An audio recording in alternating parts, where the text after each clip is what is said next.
EVOS Esports. Di sisi lain juga ada Kapten Sam 13 yang mencoba memastikan daerah Bayfront itu tidak ada penghuni. Sementara Command Post sepertinya masih akan menjadi milik dari Boss Nightmare. Di sisi lain ada daerah Stone Ridge yang sedikit mengalami penumpukan. Dan juga The Maze yang sudah terlihat ada dua tim yang bergerak ke arah sana. Seperti DG Esports dan juga Island of Gods. Yuk, dan EVOS udah mulai kembali ke screens. Sepertinya udah mulai membiasakan dengan posisinya sendiri. Dan di sini Rebellion atau Red Bull Rebellion, Mr. Home udah notice ke arah tim Bigetron. Wow, dan sudah ada pertarungan di sana di mana IOG Beyond udah menjadi mantan pemain. Oke, masih bakal coba diterusin sepertinya di sini panasnya peluru dari seorang Mr. Home. Sepertinya tak terbantahkan lagi karena memang udah bakalan coba memberikan presence untuk area high ground dan lower ground sepertinya akan coba ditahan oleh teman-teman dari Bigetron. Di sisi lain, Bigetron tidak boleh lengah karena memang dari Red Bull Rebellion sendiri mempunyai chance juga untuk nge-backstep mereka secara perlahan dan tidak terdeteksi ya. Ya, persaingan untuk Red Bull Rebellion dengan Bigetron tentunya mereka udah lagi sikut-sikutan banget. Betul. Perbedaan poinnya di pot masing-masing atau di grup C itu adalah 4 poin.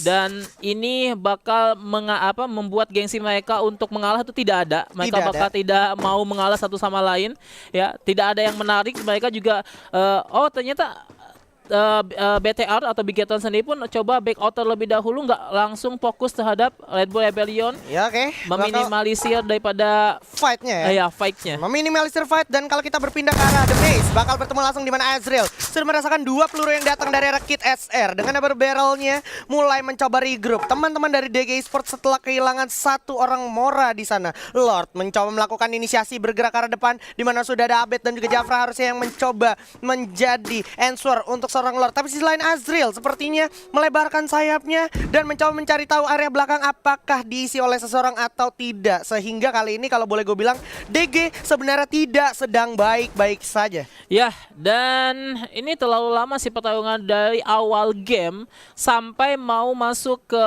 circle kedua. Mereka masih berada di The Maze dan belum menyelesaikan pertarungan yang mereka mulai dari awal. Ini bakal ngebuang waktu dan bakal menghambat mereka untuk melakukan looting dan juga mencari resort lebih untuk bisa masuk ke mid game. Oke.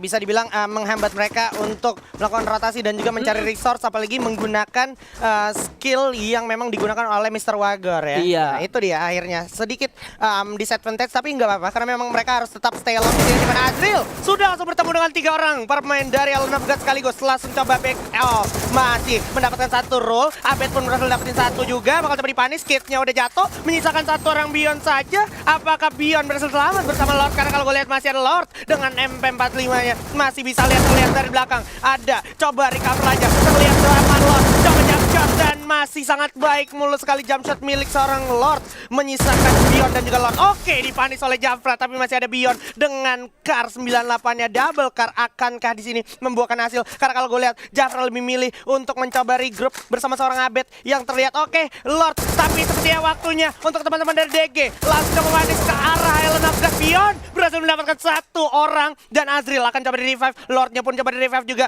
kembali. Bakal coba di regroup dulu, mundur dulu ke belakang. Masih ada Beyond bersama Lord yang udah hidup kembali. Bakal coba di revive harusnya Abed, tapi Abed sepertinya akan menjadi umpan. Terlihat Lord bakal loncat dari samping. Udah cukup sekarang, Lord yang udah mulai panik juga. Abak selain berhasil mendapatkan ikam.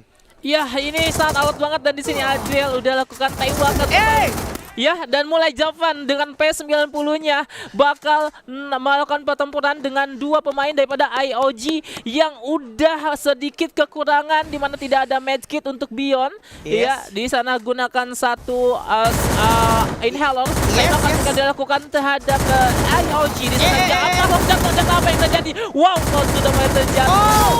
Dan sayang sekali. Anti klimaks untuk DG Esports yang akhirnya harus kehilangan member dan juga placementnya di posisi ke awal untuk Tusun dan juga Bigetron Beat.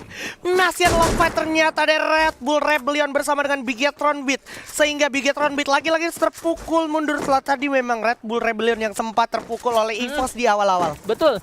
Dan mereka mulai kembali menak Calvin sudah dengan MP5-nya mulai menyiapkan sesuatu lagi di mana medkit coba diisi. Oh, HP yang sudah terkurangi coba ditambal.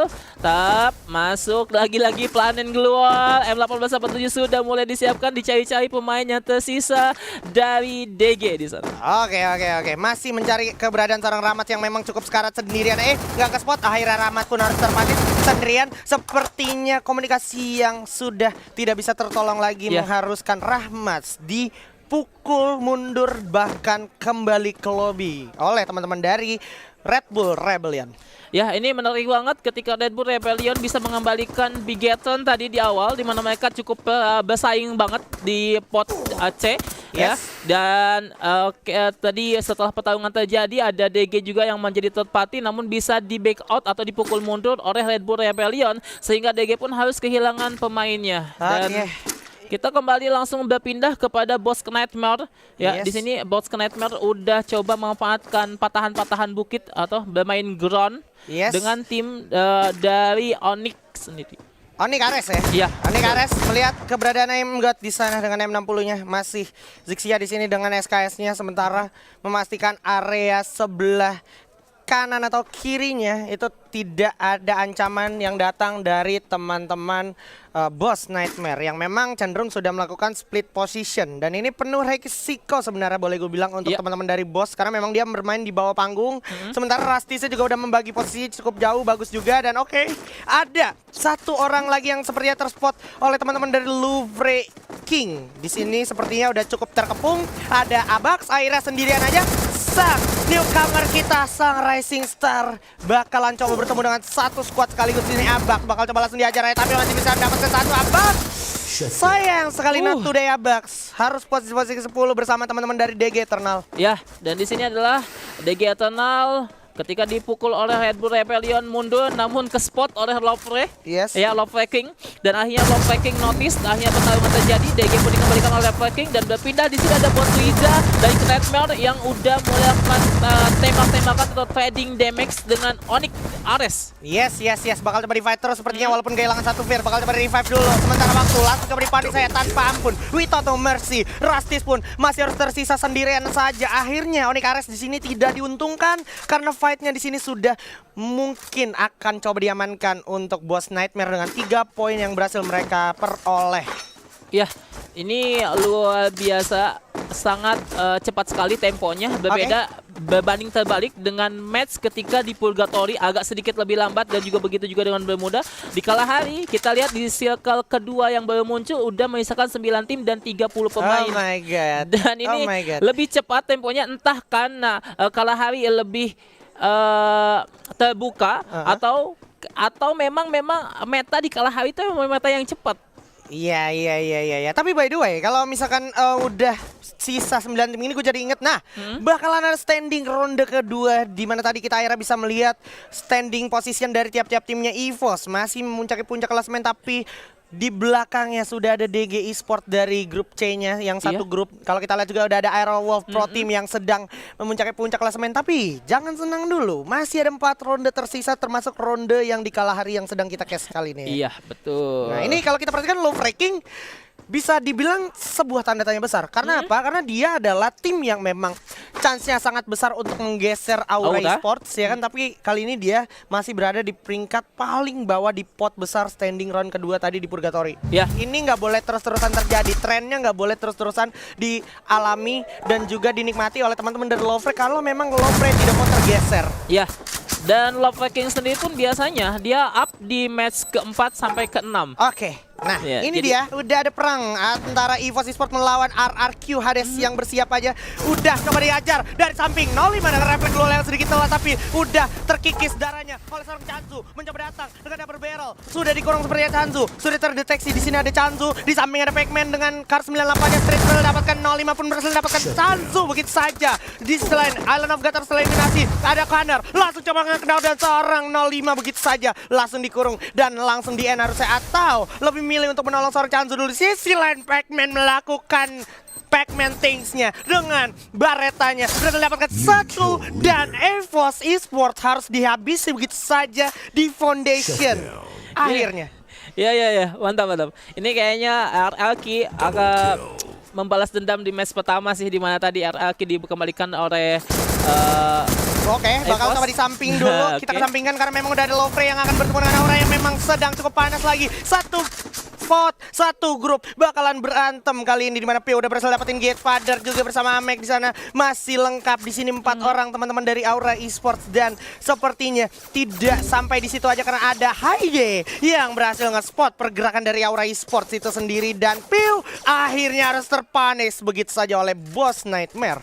Wow, momen EVOS eliminasi tadi di posisi ke-8 ini menjadi sebuah celah bagi Red Bull Rebellion untuk masuk menyusul ya, top placement, di mana kita tahu sama-sama di mana Red Bull Rebellion udah kumpulkan 4 poin eliminasi. Oh, dan Jai sudah mulai terjatuh. Mr. Home dengan K98-nya udah mulai coba mencari spot untuk menembak, tapi sepertinya bakal coba untuk melakukan bait out, dan Venom di sana udah ternotis dan menjadi satu pemain atau lone survival yang tersisa dari Lovewreaking. Lovewreaking akhirnya tidak punya banyak pilihan sehingga dia harus mengharuskan satu membernya untuk menarik dirinya keluar zona lebih jauh agar tidak habis dilalap oleh teman-teman dari Red Bull Rebellion. Sisi lain adalah Legalot, dan juga kalau kita perhatikan player of the match setelah ronde kedua ada Aero Halcyon yang bukan Halicon, tolong ini Halcyon bukan Halicon, oke. Nah, sometimes masih sebut Halicon ya. Tapi di sisi lain udah ada Legal juga yang berhasil dapetin Black. Tentunya dengan segala kepintarannya dia dengan baretanya, Halcyon masih sedang memantau-mantau saja dari posisi yang boleh gue bilang cukup aman tapi cukup terancam juga karena memang zonanya kebetulan lagi nggak begitu berpihak teman-teman dari Aero Wolf Pro Team. Ya, Halcyon dengan tasnya dengan M14-nya udah mulai menembak. O'Connor pun sudah mulai terjatuhkan di sana, namun sepertinya Sanju akan dapat save dan dieksekusi saja. Mantap sekali. Oh, Sanju masih coba mulai menahan, di mana Halcyon sendiri pun udah kehilangan circle-nya atau kehilangan zona. Wow, dan di sini berbeda, Lovewreaking udah mulai tereliminasi di sana. Yes, kalau kita lihat dari player camp-nya di sini, Halcyon sebagai kapten benar-benar tenang, tidak terlalu banyak pergerakan yang call yang membuat keadaan semakin panik dan semakin tegang. Kita bisa lihat di sisi lain, ada Bang juga akhirnya berhasil spot satu persatu pemain dari RRQ Hades, dan kalau kita perhatikan ini udah semakin terlihat lagi, semakin dekat juga zona menuju ke zona berikutnya, sudah mulai dibawa ke zona berikutnya teman-teman dari RRQ Hades, tentunya bersama dengan Legalot dan juga Pac-Man. Ya, Pac-Man bakal coba mulai mengamankan spotnya di bagian atas dan mengejar circle yang udah mulai pindah cukup jauh daripada posisinya sekarang. Di sini ada Boss Heidi ya, udah mulai Boss Haide ya? Ya, Boss Haide yang sedang memantau di arah high ground. Yang memang kebetulan zonanya sekarang boleh gue bilang berpihak kepada teman-teman dari Boss Nightmare. Kenapa? Di sini dia lagi ada di atas panggung. Mulai coba kita lihat udah ada Black yang akhirnya terspot dan tidak bisa mendapatkan zona berikutnya. Sama halnya juga terjadi kepada temannya Black di arah sana. Tapi di sisi lain kalau kita perhatikan sudah ada Red Bull Rebellion yang sudah terpantau oleh Fear, dan di atas kalau kita perhatikan masih ada Rastis yang masih memanfaatkan high ground untuk survive.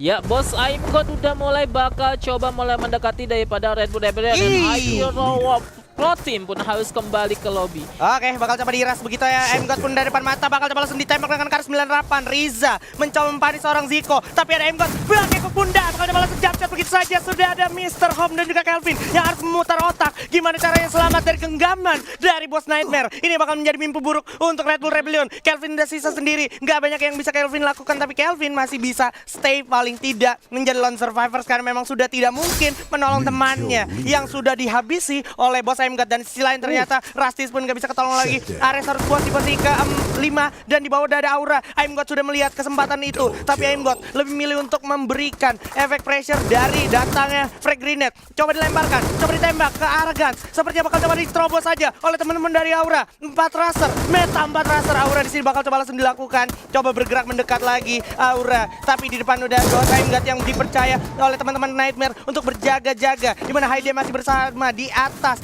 Riza pun turun ke bawah, bersiap. Fear udah berhasil dapetin satu. Deadly juga bakal jatuh, ditukar oleh Amek. Fear, sayang sekali Riza coba loncat dan bakal coba langsung di-end begitu aja. Deadly udah kehilangan Pio, masih Deadly-nya juga kena knockdown. Sedikit lagi Amek dan Gas. Amek adalah harapan terakhir dari Aura. Membuka Aura, mendapatkan momentum yang ada di belakang ada M-God. Bersiap untuk melakukan jump shot harusnya.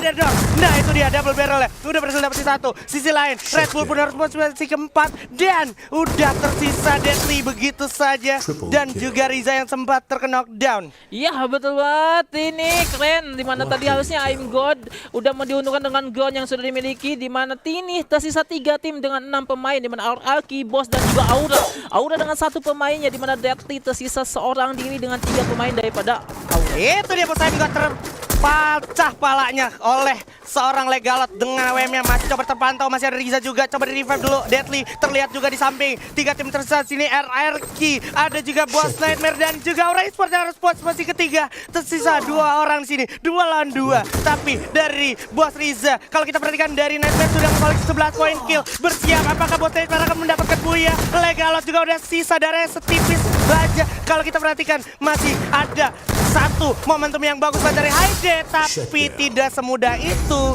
karena masih ada Bareta yang dimiliki oleh Kapten Legalot yang berhasil membawa RRQ menuju buya. Iya, Wow. luar Gila. biasa.